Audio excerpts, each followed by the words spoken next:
गुरुजनों, माताओं, बहनों, सादर जय श्री कृष्ण। हमारे YouTube चैनल में आप सभी का बहुत बहुत स्वागत है। मैं हूं आपके साथ आचार्य धर्मेंद्र शास्त्री। आज हम आपको बताने जा रहे हैं कि 16 सोमवार का व्रत आपको किस प्रकार करना चाहिए तथा कब से आपको व्रत प्रारंभ करना है। इस व्रत की विधि क्या क्या रहेगी, इस व्रत में कौन कौन सी वस्तुएं खा सकते हैं आप, तथा व्रत में कौन कौन से नियम आपको पालन करना होंगे, तथा 16 सोमवार के व्रत का उद्यापन कैसे करना चाहिए, तथा इसकी पूजा कब करनी चाहिए, पूजा की विधि किस प्रकार रहेगी। तो हमारे इस वीडियो को आप अंत तक जरूर देखिएगा, तभी आपको पता लगेगा कि 16 सोमवार का व्रत किस विधान से पूर्ण फलदायी होगा। क्योंकि कई लोग कहते हैं हमने कई बार 16 सोमवार के व्रत किए लेकिन उनका कोई फल नहीं मिला। तो हम आपको बता दें कि जब तक किसी भी व्रत को पूर्ण विधि तथा विधान से, नियम से आप करते हैं तभी आपको पूर्ण फल की प्राप्ति हो पाएगी। 16 सोमवार के व्रत के विषय में नारद पुराण में लिखा हुआ है कि यह व्रत संतान को देने वाला है, उत्तम शिक्षा को देने वाला है, मन वांछित जो है वर या वधु की प्राप्ति करवाता है। इसके अलावा कार्य क्षेत्र में, कारोबार में, नौकरी में, व्यापार में, सभी जगह पारिवारिक रूप से, स्वास्थ्य की दृष्टि से, लक्ष्मी प्राप्ति के विषय में, अन्य सभी मनोकामनाओं को तत्काल पूर्ण यदि कोई करता है तो वह 16 सोमवार का व्रत करता है। 16 सोमवार की कलयुग में अत्यंत दिव्य महिमा है। कहा गया है कि जो महिला या पुरुष इस व्रत को पूरी श्रद्धा और भक्ति से करेंगे उनकी मनोकामनाएं निश्चित तौर पर पूर्ण हो जाएगी, इसमें कोई भी संशय नहीं है। लेकिन पूरी आस्था और श्रद्धा के साथ व्रत करेंगे तभी आपको पूर्ण फल की प्राप्ति हो पाएगी। तो यदि आप विचार कर रहे हैं कि इस बार 16 सोमवार का व्रत करना है तो आपको यह व्रत जो है श्रावण सोमवार से प्रारंभ करना चाहिए। यानी श्रावण के किसी भी सोमवार के दिन से आपको 16 सोमवार का व्रत प्रारंभ करना चाहिए। और 16 सोमवार के व्रत में सबसे पहला काम आपको ये करना है कि जिस सोमवार के दिन आपको यह व्रत प्रारंभ करना है उस दिन आपको प्रातः काल जल्दी उठना है। सूर्योदय से पूर्व उठ करके स्नान करना चाहिए और स्नान करके आपको स्वच्छ और धुले हुए वस्त्र धारण करना चाहिए तथा पुराने वस्त्रों से जो पहने चुके हैं या फिर पुराने बिस्तर से आपको स्पर्श नहीं करना चाहिए।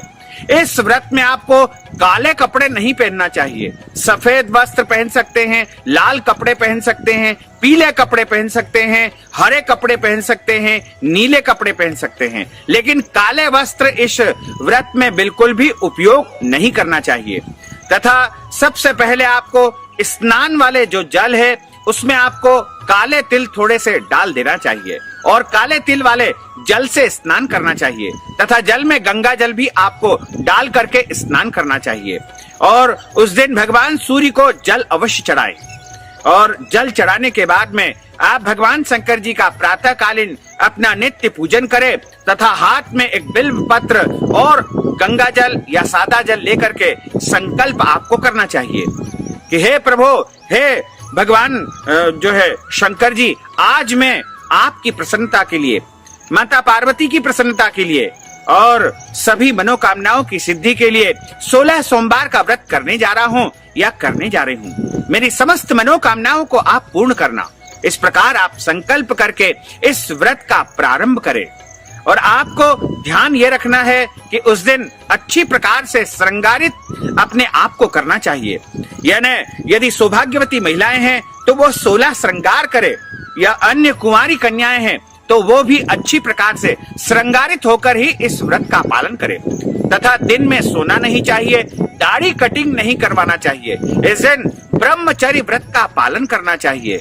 किसी से जो है झूठ नहीं बोलना चाहिए और क्रोध नहीं करना चाहिए। लड़ाई झगड़ा, वाद विवाद इत्यादि कर्म बिल्कुल नहीं करना चाहिए। बड़े बुजुर्गों का अपमान नहीं करना चाहिए और पूरे दिन पूरी निष्ठा और भक्ति के साथ में व्रत करना चाहिए।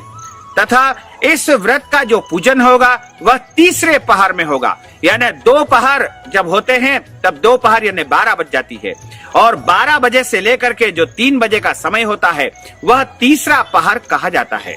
और तीसरे पहर में आपको पूजन करना चाहिए।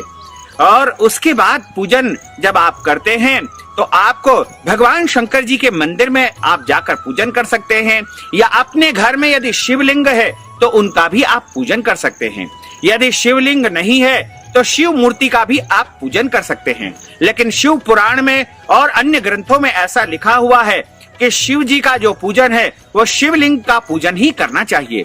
यदि आपके यहाँ शिवलिंग नहीं है तो आप लाकर भी उनको अपने घर में रख सकते हैं, क्योंकि शिवलिंग स्वयंभू रहते हैं और नर्मदा जी से और गंगा जी से निकले हुए शिवलिंग तो स्वयंभू रहते हैं, उनकी प्राण प्रतिष्ठा की आवश्यकता नहीं होती है।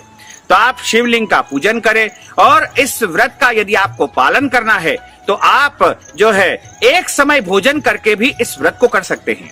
यानी भोजन के रूप में शुद्ध सात्विक भोजन आपको करना है।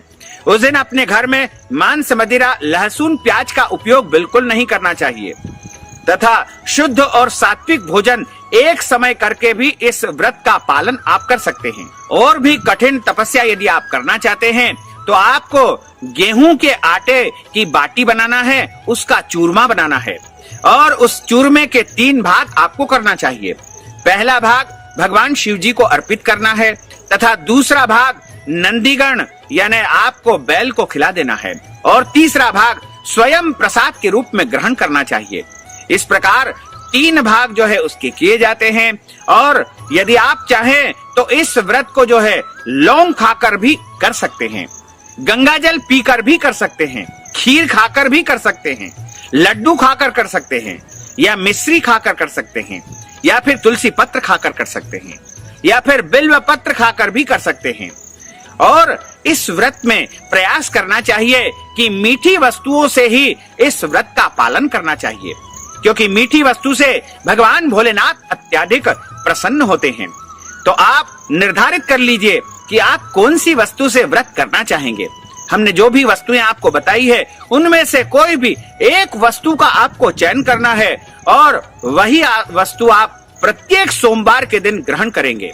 केवल और केवल वही एक वस्तु ग्रहण करेंगे, और लगातार 16 दिन तक एक वस्तु को आप ग्रहण करेंगे, और 17वें सोमवार के दिन इस व्रत का उद्यापन करना होगा। और इस व्रत का जो पूजन अर्चन है उसमें सबसे पहले आपको भगवान भोलेनाथ को आपको बैठ करके उनको तांबे के पात्र में, पीतल की थाली में बिठा करके शिवलिंग की स्थापना करें, और जहां पर शिवलिंग रखा हो वहां पर उनके नीचे एक बिल्व पत्र और वहां पर थोड़े अक्षत आपको रखना चाहिए, तथा सबसे पहले उनको 4 बार जल चढ़ाना चाहिए।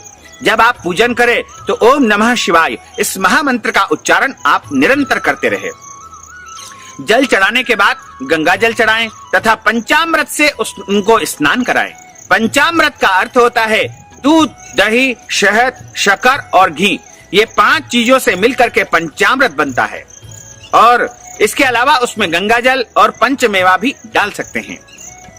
उसके बाद आपको शुद्ध जल से उनको स्नान करवाना है, और उसके पश्चात आपको चंदन वाले जल से उनको स्नान कराना है, इत्र के जल से स्नान करवाना है, तथा भांग के जल से भी उनको स्नान कराना है, भस्म के जल से स्नान कराना है, और उसके पश्चात उनको वस्त्र यानी रक्त सूत्रम चढ़ाना चाहिए। कलावा जिसे कहा जाता है, मौली भी कहा जाता है। आप चाहें तो एक सफेद कपड़ा भी उनको चढ़ा सकते हैं। उसके पश्चात उनको जनेऊ जोड़ा चढ़ाएं और भगवान को चंदन का तिलक लगाएं। चंदन लगाने के बाद उनको अक्षत चढ़ाएं। अक्षत जो कि गीले करके चढ़ाना चाहिए, यानी पानी में भिगो करके अक्षत उनको चढ़ाना चाहिए। उसके बाद भगवान शंकर जी को पुष्प चढ़ाएं।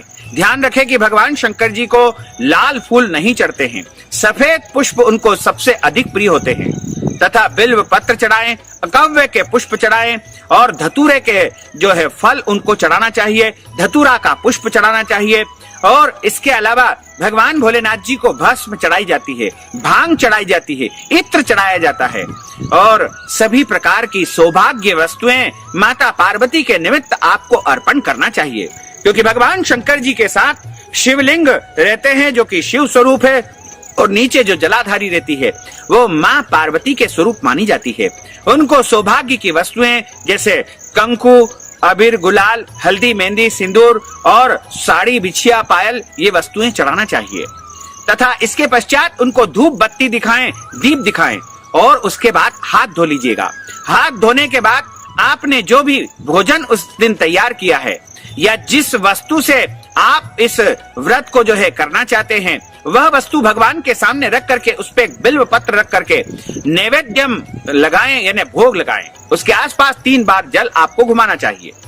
उसके बाद उनको लौंग, इलायची, पान भी चढ़ाएं तथा भगवान शंकर जी के सामने एक नारियल रखें। नारियल को फोड़ना नहीं चाहिए। शंकर जी के सामने जो है आपको जो है सीधा का सीधा नारियल चढ़ा करके उस पे दक्षिणा रख देना चाहिए। उसके बाद भगवान के सामने ऋतु फल अर्पित करें। ऋतु फल में उस समय जो भी फल उपलब्ध है, जैसे आम चढ़ा सकते हैं, केला चढ़ा सकते हैं, अंगूर चढ़ा सकते हैं, सेव फल चढ़ा सकते हैं, पपीता चढ़ा सकते हैं, या जो भी फल उस समय उपलब्ध हो वो फल आप भगवान को अर्पित करें।